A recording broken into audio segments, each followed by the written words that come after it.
an examination of the folio reveals that the side showing the beginning of the text is more richly decorated than the reverse. This front side, or recto, is framed by a beautiful border which consists largely of pink roses that spring from golden leafy tendrils. An owl appears in the left border, carefully painted with a red dot for each eye and another on the beak. In the right border stands a green peahen.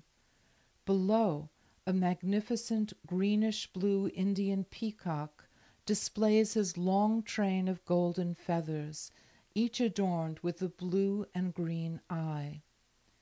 Enlivening the border are circles of gold leaf, which are surrounded by a black painted outline.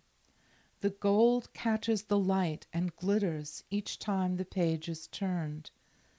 At the center of the bottom border is a coat of arms, that of a member of the Pacheco family, who was also the Duke of Escalona, which is located near Toledo. The coat of arms suggests, then, that the choir book was commissioned by a nobleman who lived near Toledo, and the numerous dots that speckle the border and the background of the initials confirm its Spanish origin. The first letter of the introit, which is also the first letter on the page, is the O that begins the word omnis. This initial, or enlarged first letter of a word, is formed of golden tendrils, which are surrounded by 4 species of flowers, including the rose and lily. The opening of the letter is filled with a scene of a man who sits in a chamber that has a wood-beamed ceiling, a tiled floor, and sturdy walls of stone or brick. The man sits on a richly carved wooden bench, holding an open book on his lap, as if he has paused for a moment while reading it. He turns his head to gaze upwards, presumably towards heaven, which he sees out the window that pierces the wall, through which a verdant landscape is visible. His clothes are not the contemporary ones that were worn by late medieval people. Rather, he wears a blue-belted robe and salmon-colored mantle, both shot with golden highlights. He has no clear attributes, no signs of martyrdom or kingship, making it difficult to identify him.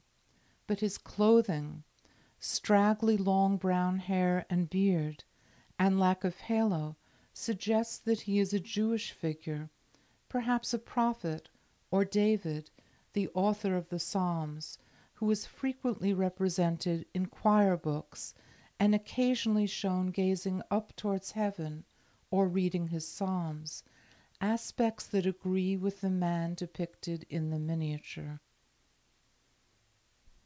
The illuminators who decorated this page are unknown, but perhaps the closest related manuscript to the folio at Rice is the disbound Rosary Cantoral, which was commissioned by the Acuna family for a confraternity of the Rosary in Toledo. The border of the Rice folio is filled with roses, which suggests the possibility that it too may have been commissioned by a confraternity of the Rosary. The border design and layout of the musical notation are strikingly similar in both manuscripts. Because of this resemblance, the Rice folio too should be dated around 1500 to 1510. For that reason, it must have been commissioned not for the first Duke of Escalona, Juan Pacheco, who died in 1474, but rather for the second Duke, his son Diego López Pacheco, who died in 1529. Individual illuminated folios were often separated from their manuscripts. Sometimes this was done to save import taxes or to maximize the profits of art dealers and antiquarians. This was especially true for choir books, which were large, unwieldy volumes. But occasionally the folios of manuscripts were dispersed for educational purposes. Single leaves were presented to a wide range of libraries and universities, so that a larger audience could enjoy them and learn from them. Gloria Patri et Filii